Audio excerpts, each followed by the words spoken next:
Hi, my name is Phil Cochran. I'm president of FOP Evergreen Lodge 1 in Silverdale, Washington, and this is our outreach program. We put on the outreach program for two purposes. One is to give you information about local law enforcement, what they're doing and are trying to accomplish for our community, and also to inform you about different professional outreach programs that are available for alcoholism, for you name it, mental health issues, anger management issues, homeless.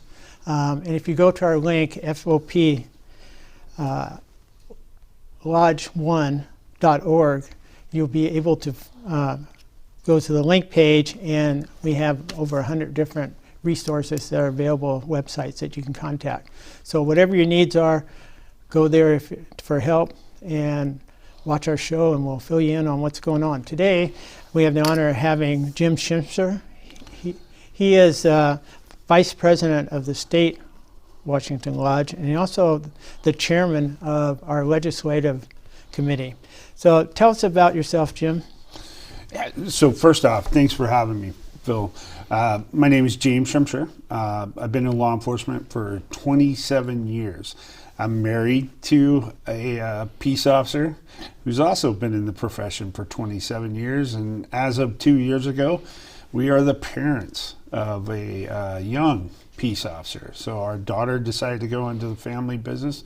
And here in about a week, my son-in-law will be graduating from the academy. And so we'll have 4 cops in the family. Wow. But I'm currently in active law enforcement. I'm the police chief for the city of Algona in South King County. I've been as I mentioned, I've been in law enforcement for 27 years. 25 of those I've been in the Fraternal Order of Police. I started my law enforcement career outside the state of Washington in the state of Missouri. Came here 2000, late 2000, and been here ever since. So. Oh, good. Good. As long as you've been in the sheriff's office or the police department, police work, I've been retired. I retired December 13th of 95. Holy cow. Anyway, what is the role of in Washington for the FOP? So in Washington, the Washington chapter of the Fraternal Order of Police, first off, the Fraternal Order of Police is a national organization, and Washington has a state lodge or a state chapter, and I'm the vice president of that chapter. Currently, we have about 4,000 members in the state. When I started on the state executive board, we barely had 2,000 members. So we're experiencing a lot of growth. But as you know, Phil, our unofficial motto is cops helping cops. So the Fraternal Order of Police has a couple of arms. We have the labor arm. We have individual bargaining units. For example, in this area, we have the city of Paulsbo, and we also have the city of Bremerton that rely on us for labor representation. And then you have an arm of fraternalism. Right, and then you also have, and part of that fraternalism arm is the legislative arm, and I'm also the chair of the legislative committee that has the pleasure of representing this organization and the profession down in Olympia. So the FOP here in Washington State, we have our own long-term, short-term disability insurance. We've just, hey, what do cops need? That's what we decide we're going to do. There was a need, and what's really exciting is here come December 11th, we're going to roll out medical insurance for our members that they can take into retirement and keep into their retirement. It's been a long time coming, a lot of hard work, but you know, it's again, it goes to our unofficial motto, cops helping cops. So, oh, good. Yeah. Okay. What makes up the legislative team?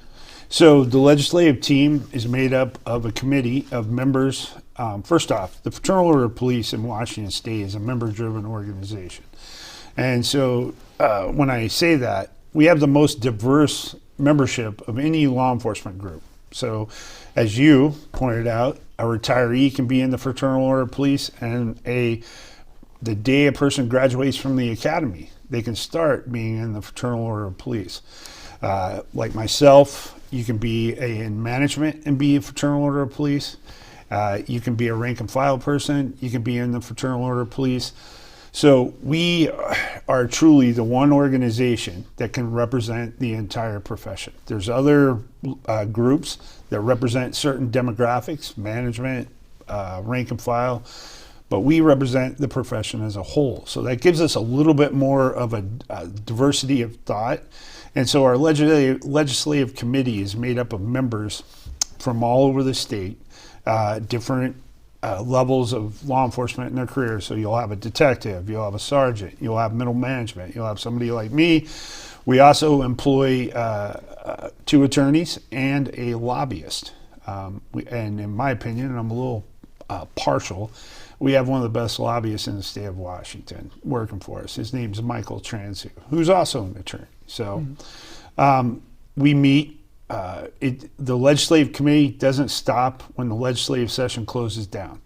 It's a year-round process. We're constantly going out, getting involved, and meeting with legislators on their turf, so to speak, in their district. We're also involved in campaigns at the local level, the state level.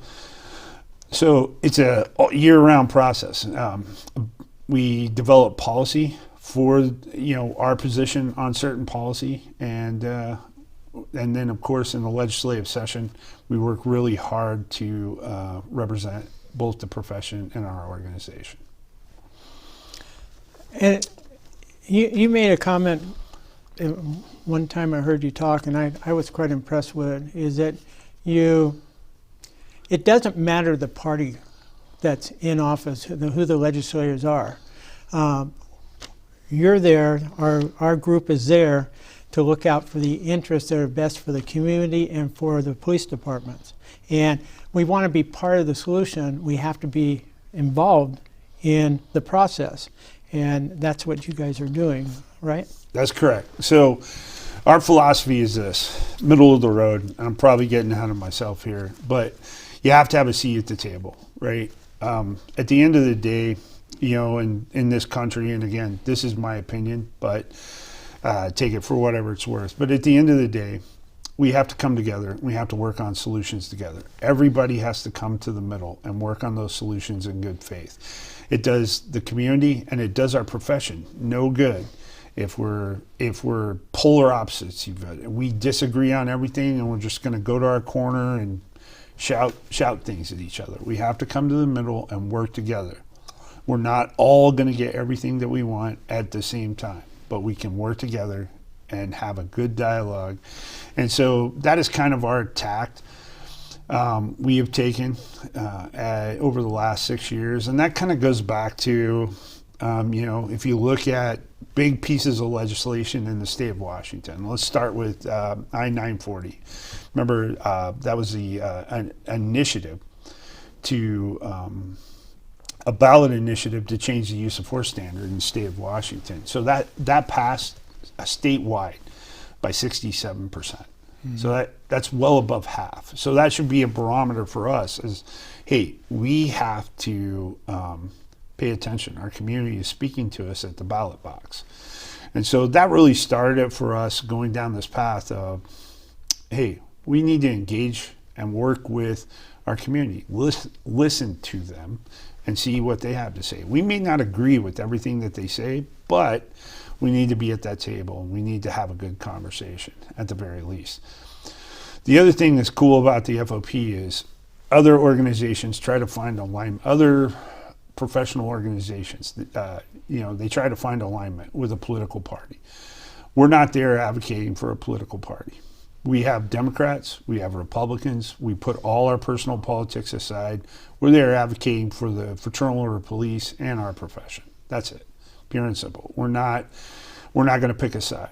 And for us, when we endorse a candidate or we work closely with a candidate, right, or we support what they're doing, it's all about those relationships that we have with them and what they've done in the past. That old saying, actions speak louder than words, right? We have 3 principles that we operate by, right? Profession above politics, right? policy above partisanship, right? And doing the right thing. That's how we go down to Olympia and represent our members. And that all sounds good to me. So maybe you just did this, I don't know. Explain the legislative philosophy. So I kind of got into it, but again, that legislative philosophy for us is coming up with solutions, not saying, hey, we have to go back to the way things were. Trust us, we know good law enforcement. You know, we have to look in the mirror a little bit and acknowledge that we've lost a little bit of trust with our communities. That being said, I firmly believe, and I think that our actions have spoken. And I know that 99.9% of the peace officer professionals in the state of Washington go out to do the right thing the right way every day. And they really, you know, it's a profession to them. It's not just a job. And I'm very proud to represent those people. And so our philosophy has always been to tell our story, to be unique, not worry about alignment with political parties or other organizations, but to be unique and represent the profession and to embrace our diversity of thought. You know, that our demographic, like I explained earlier, is, you know, from the time you leave the academy to well into retirement as yourself. You know, you're part of the FOP, and that's who we represent. And you have a unique perspective that someone coming up through the ranks or just left the academy does not have, and vice versa. And so we have to respect that diversity of thought, and we have to, rise up and show that that's who we are. And, you know, one of the very important thing I think about your job is, you know, the policemen have the task to protect and serve. And how they protect and serve is by enforcing the laws of the Constitution and enforcing legislative laws that are created by the legislators. That their power on the street, when they need to use the power, come from these two sources. And so we need to have enough of a bite in the laws that they're effective. You know, my philosophy has always been 90-some% of the population, they just want to be left alone to do their thing, be with their family, make a good living, and they might break some little laws because they get stupid or because they drive too fast or something, they're not paying attention, but they're not a problem. And those ones we aren't the ones we have a problem with. The ones we have a problem with are the ones that the only thing that prevents them from committing crimes is a fear of law enforcement coming down on them. Mm-hmm. If you take that fear away, then we're in trouble. And I think we're kind of on that fence right now with some of the laws and things that have happened. Yeah, I wouldn't, and point well taken, but I wouldn't put it all on the legislation. But there's a lot of factors there to unpack. One of my duties is represent the Fraternal Order of Police at the Sentencing Reform Task Force, right? To talk about sentencing, talk about, and one thing that I've learned over the last 3 years being part of that group is that one of the biggest factors that affect crime, is prosecutorial discretion, right? Prosecutors in this state look at themselves as the gatekeepers of the criminal justice system. So I don't know about you, Phil, but when I went to the academy 27 years ago, I was taught I was the gatekeeper of the criminal justice system. It's done a 180 with, I remember when I started as a deputy, the prosecutor's office, they were always understaffed. You had an elected official that was a prosecutor, and they hired fresh out of law school deputy prosecutors. And we would help the deputy prosecutors take the case. And it was up to we decided whether we wanted the crime the charges pressed or not. We may not have decided, but we had a good influence in it. Right. And it's gone from that to the prosecutor makes the decision, not the police. Correct. And if you look, and we'll take my county, for example, King County. On the average, you arrest someone 7 times before they actually get entered into the system for a stolen vehicle. That's the average in King County. And so that means before the sanctions that are put in place by the laws can even take effect, it takes 7 arrests before they reach that threshold. And so there's a real problem if there's no accountability, right? So if you arrest the same person and he knows or they know nothing's going to happen, right, until further down the line, they're just going to keep doing that bad behavior. And go back to your point where you said, hey, they've got to know that law enforcement is there and that there's going to be some kind of ramification for their actions. That being said, I think in this state, we have neglected addressing drug issues, right? So you probably did the same thing I did when I started out, and that was, the war on drugs. We worked our hind end off. We arrested a lot of people for a lot of drug violations. Or did we really address the root causes of those drug issues, right? And for me, you need something else besides the enforcement arm. You need the enforcement arm, but you also need to be able to get people the help that they need so that they can get out of the system. This is one of the things that I've found fulfilling about being part of the criminal sentencing reform task force. Trust me, I am very for accountability. But at the same time, when they're in the system, we have to prepare them when they get out.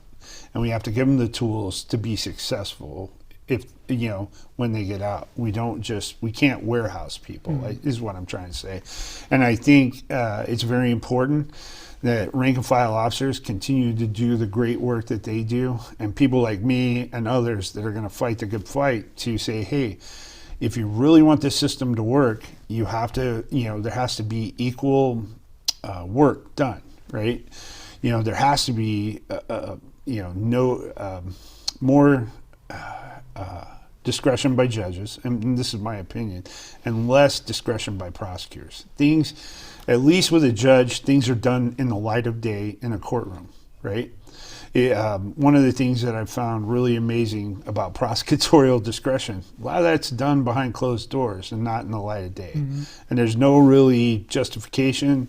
There's no really sanctions for if somebody gets out and they re-offend or they re-victimize someone else. And so we have to take a strong look at that in the legislature and other places to address that issue. So that's a big issue for us in Olympia. Coming up this next session, there's a couple other things where we're really trying to do positive things for the profession, but that's one thing addressing our primary concern, and that's public safety. So. Yeah, well, I understand completely. You were talking about back in the day the police officer's discretion. Take domestic violence. We decided whether to arrest someone, whether to separate them or tell them they have no choice. One has to separate or go to jail. And a lot of times we left them home. The problem that isn't taken into consideration is that they're usually fighting over money, a lot of them. And if you arrest them, you just made their problems worse. So if they can handle it on themselves, it was better off. And we could do that. And then, they took that away from us and said, hey, domestic violence, if someone's hit or whatever, you have to arrest them. And I don't think that's good. I think yet we lost a few people because we didn't arrest them, but we saved a whole lot more that never ended up in the system. Right. So we're getting close to the end here. So